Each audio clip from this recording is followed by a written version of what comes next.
देखिए, जो ये ऐसे भजन गाए गए हैं ये बिल्कुल गलत है। हमारे साधु संतों ने, कवियों ने बहुत सारी वाणियाँ लिखी हैं, बहुत सारे भजन लिखे हैं, बहुत सारे ऐसे ज्ञान के भजन हैं जो गाने के लिए हैं, तो वो गाए जाए तो बहुत अच्छी बात है। अगर पुराने भजन होंगे जो संतों ने, गुणियों ने लिखे हैं, अगर वो भजन होंगे तो हमारा राष्ट्र और राष्ट्र में जो मर्यादा है ये कहीं ना कहीं बचेगी। कि आप ऐसे भजन में ऐसी कोई टिप्पणी ना करें जिससे हमारा आराध्य देव या भक्तों को, सुनने वालों की आत्मा को या दिल को ठेस पहुँचे। जैसे अभी वो भजन चल रहा है वो बिल्कुल गलत गाया हुआ है, और मैं सभी प्रशासन से, सभी से मांग करूंगा कि उस भजन को यूट्यूब से हटवाएं। और सुनने वालों से भी मेरा है कि ऐसे भजन गायकों को आप नहीं बुलाएं जैसे कि हम उनको पैसा दे के हमारे आराध्य की धज्जियाँ उड़ाएं। ऐसा काम नहीं करें। हमारे आराध्य देवों को कभी अमल का व्यापारी बताते हैं तो कभी हनुमान जी बनाकर उन्हें नचाकर उनसे पैसा संग्रह करते हैं। क्या हमारे आराध्य का अपमान इसी तरह होता रहेगा? क्या आने वाली पीढ़ी को हम यही सिखा कर जाएंगे कि हमारे पूर्वजों के आराध्य अफीम के व्यापारी थे? क्या इसी तरह हमारी आस्था का मजाक ये लोग बनाते रहेंगे? सांवरिया सेठ के भजनों में बेतुके शब्दों को लेकर उठे सवाल। भजन गायकों के खिलाफ रेलमंगरा थाने में प्रकरण दर्ज। इन दिनों भजन संध्याओं में जो भजन कलाकार हैं, जिन शब्दों का उन भजनों में इस्तेमाल कर रहे हैं, उन बेतुके शब्दों को लेकर आम जन की आस्था को बड़ी ठेस पहुंची है।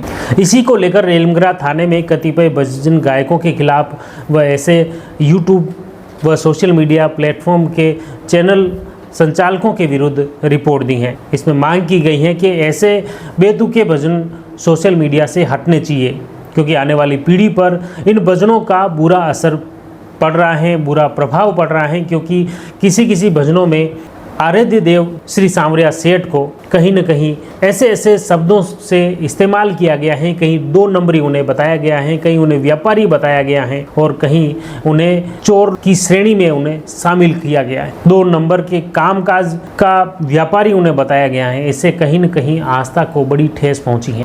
न तो हमारे धार्मिक ग्रंथ में इस तरह के शब्दों का कहीं इस्तेमाल है और न ही उनके इस तरह के इतिहास बताए गए हैं।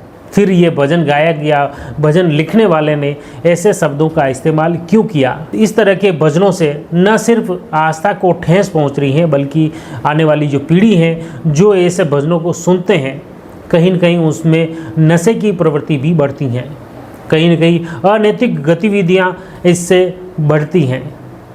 इसको लेकर हर किसी को सोचने समझने की सख्त ज़रूरत है। आखिर ऐसे शब्दों का इस्तेमाल क्यों किया जा रहा है?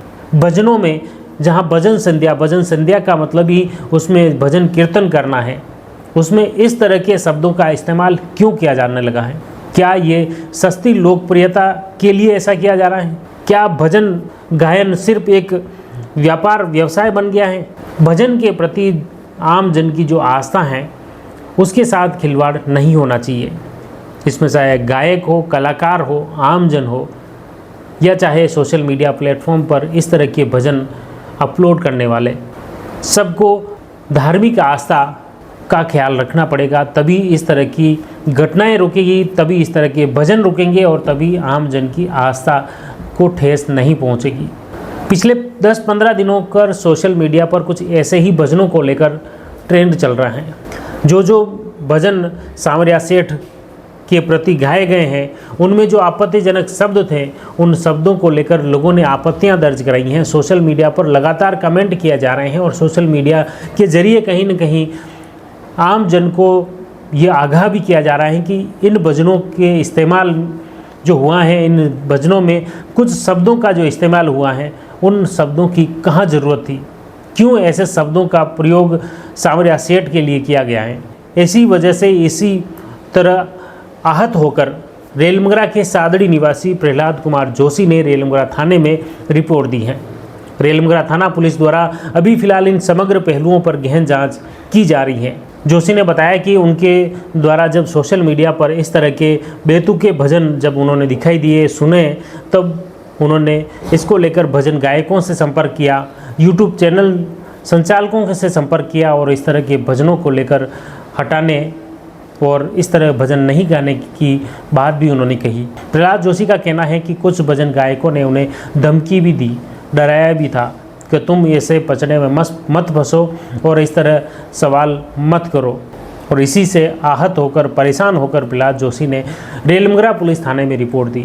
थाने में दी रिपोर्ट में जिन कलाकारों का जिक्र किया है उनमें पूर्णमल गुजर, प्रेम शंकर जाट, त्रिशा जांगीर, नरेश प्रजापत, हमीद मीर, राजू बनकाखेड़ा, खुशबू माली, नरेंद्र मुंडवाड़िया, तिलकेश सुथार, प्रवीण गहलोत, नारायण मटुनिया, रेखा सुतार, ललित पंवार, अनीता जांगीर, आकृति मिश्रा, सुरेश पंडित, गोकुल शर्मा आदि कलाकार हैं। इन कलाकारों के विरुद्ध उन्होंने रिपोर्ट दी है। बताया कि इन कलाकारों ने सांवरिया सेठ के भजनों में व्यापारी, दलाली, गुंडे, बदमाश की प्रवृत्ति तक बता दी, जो कि उनके साथ ही आम जन की धार्मिक भावना आहत हुई है। शब्दों का इस्तेमाल, ऐसे वाक्यों का इस्तेमाल, ऐसी उपमा सांवरिया सेठ के प्रति किस आधार पर दी गई, उनका मुख्य यही सवाल था। प्रहलाद कुमार जोशी ने रेलमंगरा थाने में रिपोर्ट देकर इस तरह के भजनों पर न सिर्फ सवाल उठाए बल्कि इस तरह के भजनों को हमेशा सोशल मीडिया से हटाने की मांग उठाई है। अब देखिए, सबसे पहले रेलमंगरा थाने में रिपोर्ट देने वाले प्रहलाद जोशी से बात करते हैं। वो क्या कुछ कहते हैं इस पूरे प्रकरण को लेकर। आखिर सांवरिया सेठ के जो भजनों को लेकर उनकी आपत्ति क्या है, क्या उनके सवाल हैं, सुनिए प्रहलाद जोशी की जुबानी। शर्मा, आप सभी सनातन प्रेमियों को प्रणाम करता हूँ। आज के इस सस्ती लोकप्रियता के दौर में भजन गायक, डांसर अपने फुल्लड़ भजनों के माध्यम से हमारे आराध्य देवों को कभी अमल का व्यापारी बताते हैं, तो कभी हनुमान जी बनाकर उन्हें नचाकर उनसे पैसा संग्रह कर, तो कभी श्री कृष्ण जी के लिए लव यू बोलने की बात अपने भजनों में कर। मैं सबसे पूछना चाहता हूं कि क्या हमारे आराध्य का अपमान इसी तरह होता रहेगा? क्या आने वाली पीढ़ी को हम यही सिखा कर जाएंगे कि हमारे पूर्वजों के आराध्य अफीम के व्यापारी थे? क्या इसी तरह हमारी आस्था का मजाक ये लोग बनाते रहेंगे? हम लोगों ने तो इनके विरोध में मुहिम आरंभ कर दी है। मैं तो आने वाली पीढ़ी को इस प्रकार भ्रमित करने वाले लोगों का विरोध करता हूं और करता रहूंगा, और विरोध के इस आगाज में आप सभी के साथ की अपेक्षा भी करता हूं। इस मुहिम के आगाज का परिणाम मुझे चाहे कैसे भी भुगतना पड़े, मुझे मंजूर है, पर आप लोगों से अनुरोध है कि आप लोग हमारी इस मुहिम से जुड़े। इन लोगों को दिखा दीजिए कि आस्था के साथ खिलवाड़ अब नहीं सहा जाएगा। यदि आपको लगता है कि हमने सही किया तो आप लोग एकजुट होकर इनको आईना दिखाइए। उसके लिए चाहे इनका बहिष्कार करना पड़े, चाहे कानूनी उपाय करने पड़े, जरूर कीजिए। जहाँ भी ये लोग इस तरह के भजन गाते दिखे तो इनको मन से नीचे उतारें और कहें, भाई तुझे अभी भजन सीखने की जरूरत है, तेरा अभी गाने का समय नहीं आया, क्योंकि इस बार हम चुके तो फिर ये लोग कभी नहीं मांगेंगे। आप सभी के सहयोग की अपेक्षा के साथ यदि आपको मेरे विचार गलत लगे हो तो मुझे माफ़ करना, पर यदि मैंने सच्ची और दिल छूने वाली बात कही हो तो इस मुहिम में बढ़ चढ़कर हिस्सा लेवे। साथ ही मेरा इन सभी भजन गायकों से विनती है, आप हमारे आराध्य देव के स्वरूप का सही वर्णन नहीं कर सकते तो आपको उनके स्वरूप और उनकी छवि को धूमिल करने का अधिकार भी नहीं है। हो सकता है आप बहुत बड़े कलाकार होंगे, हो सकता है आप बहुत बड़े सिंगर होंगे, हो सकता है आपकी लाखों में फॉलोइंग होगी, माना कि आप बड़े टैलेंटेड कलाकार हो सकते हैं, मगर एक बात जरूर याद रखें, आपका टैलेंट हमारी आस्था से ऊपर नहीं है। इन भजन गायकों ने हमारे आराध्य के स्वरूप का जो चित्रण किया है, ऐसा स्वरूप हमारे वेदों में, पुराणों में या किसी अन्य हिंदू ग्रंथ में इस प्रकार का नहीं माना गया है। नहीं आराध्य देव के ऐसे किसी स्वरूप का कहीं वर्णन किया गया है। आप जरूर सोचें, विषय बहुत गंभीर है। बचपन से मैं तो यही सुनते सुनते बड़ा हुआ कि कानो बैठो रे मंडपिया में बनकर सेठ सांवरियो, और आज के ये नौसिखिए कलाकार बता रहे हैं कि गढ़ मंडपिया में बैठो सांवरो अमला को व्यापारी है। जरूर सोचें, क्योंकि आज का दिया हुआ नाम भविष्य में आपकी पहचान बनेगा। एक बार पुनः समस्त सनातन प्रेमियों से, संत समाज से, कथावाचकों से अनुरोध करता हूं, आप सभी इस मुहिम में साथ दीजिए और भविष्य में ऐसा कोई सवाल खड़ा मत होने दीजिए जिसका जवाब भविष्य में हमें ही देना पड़े, और हमारी आने वाली पीढ़ी इसका जवाब हमसे ही पूछे कि जब इस तरह के कुकृत्य किए जा रहे थे तो आप मौन क्यों थे। सभी को जय श्री राम, जय श्री सांवरिया सेठ की। तो आपने देखा प्रहलाद जोशी ने किस तरह से इस तरह के भजनों को लेकर आपत्ति जताई, सवाल उठाए और रेलमंगरा थाने में रिपोर्ट देकर उन्होंने कार्रवाई की मांग उठाई है। तो अब खास तौर से भजन कलाकारों से भी बातचीत करने के प्रयास करते हैं कि वो इस बारे में क्या सोचते हैं। सुनिए भगवत सुतार और रतन शर्मा क्या कुछ कहते हैं, सुनिए। देखिए, जो ये ऐसे भजन गाए गए हैं ये बिल्कुल गलत है। हमारे साधु संतों ने, कवियों ने बहुत सारी वाणियाँ लिखी हैं, बहुत सारे भजन लिखे हैं, बहुत सारे ऐसे ज्ञान के भजन हैं जो गाने के लिए हैं, तो वो गाए जाए तो बहुत अच्छी बात है। हम तो काफ़ी समय से हम भी मंच पे कहते हैं कि जो ऐसे भजन हो उनको नहीं गाना चाहिए। ये भजन मेरा भी मुझे सुनने में आ रहा है, गांजो मिलेगा सदाशिव, वो एक पारंपरिक भजन जिन्होंने गाया हुआ हमने गाया है, पुराना भजन है। तो हमने आज का कोई ऐसा कोई भजन गाया नहीं है, और हम जैसा मौका मिलते हैं तो समाज के प्रति, गौ माता के प्रति सेवा के लिए अग्रसर रहते हैं। तो ये अच्छी मुहिम है। वैसे भजन बंद होने चाहिए, मंच पे वैसा नाच बंद होना चाहिए। बहुत अच्छी बात है हमारे लिए, ताकि आगे जाकर के छोटे छोटे जो भी बाल बच्चे हैं, जो भी युवा हैं, अगर वो ऐसे भजन सुनेंगे तो उनको क्या लगेगा कि सत्संग कैसे होती है। अगर पुराने भजन होंगे जो संतों ने गुणियों ने लिखे हैं, अगर वो भजन होंगे तो हमारा राष्ट्र और राष्ट्र में जो मर्यादा है ये कहीं ना कहीं बचेगी। इसके हम साथ में है, गलत का विरोध करते हैं।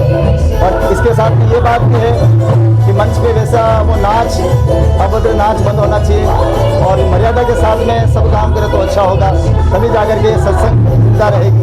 आम पब्लिक उनको बढ़ावा देगी तभी जाकर के उनको इतनी छूट मिल रही है। अगर आम पब्लिक जाके अगर किसी भी गांव में कोई प्रोग्राम होता है, वैसा नाच वैसे भजन बंद करवाए तो सब अच्छा हो सकता है। जब तक पब्लिक को बढ़ावा मिलेगा तब तक कुछ नहीं होगा। मत होना चाहिए, ऐसा नहीं होना चाहिए, ना तो ऐसा नाच होना चाहिए, ना ऐसा भजन होना चाहिए। और यूट्यूब कुछ व्यू के लिए यूट्यूब वाले थंबनेल बना देते हैं, उस पर फोटो कुछ लगा देते हैं, ऐसा भी नहीं होना चाहिए। ये सही धर्म के खिलाफ है, ऐसा नहीं होना चाहिए। बिल्कुल हम तो साथ हैं इस बात के। आपका कहना है कि आगे जाकर के ऐसा हो, सब कलाकार इकट्ठे हो तो बहुत अच्छी बात है, हम साथ में हैं। हम मतलब इसके साथ में है कि ऐसे भजन नहीं होना चाहिए। और जो ज्ञान के भजन, पुराने भजन में सत्संग होती है, वैसे हम तैयार हैं। और उनके साथ में जो विरोध कर रहे हैं ऐसे भजनों का, हम उनके साथ में हैं। जितने भी ये जो अभी भजन गा रहे हैं, जो अभी के, इनको वास्तव में मैं यही कहना चाहूँगा सभी हमारे भजन गायकों से कि आप ऐसे भजन में ऐसी कोई टिप्पणी ना करें जिससे हमारा आराध्य देव या भक्तों को, सुनने वालों की आत्मा को या दिल को ठेस पहुँचे। जैसा अभी वो भजन चल रहा है वो बिल्कुल गलत गाया हुआ है। और मैं सभी प्रशासन से, सभी से मांग करूँगा कि उस भजन को यूट्यूब से हटवाएं। ये अच्छा नहीं, हमारे आने वाली पीढ़ी के ऊपर अच्छा नहीं है। हमारा आराध्य देव, मैं 23 साल से 4 भुजा गढ़बोर के पैदल जाता हूँ। ये 23वीं यात्रा है मेरी। इसलिए मैं सभी भजन गायकों से, जो आजकल के भजन गायक विशेष गा रहे हैं, जैसे कानूडो 420 ऐसी लैंग्वेज का ये जो यूज़ करते हैं, उनसे बस मेरा ये आग्रह है कि ऐसे भजन कृपया नहीं गाए।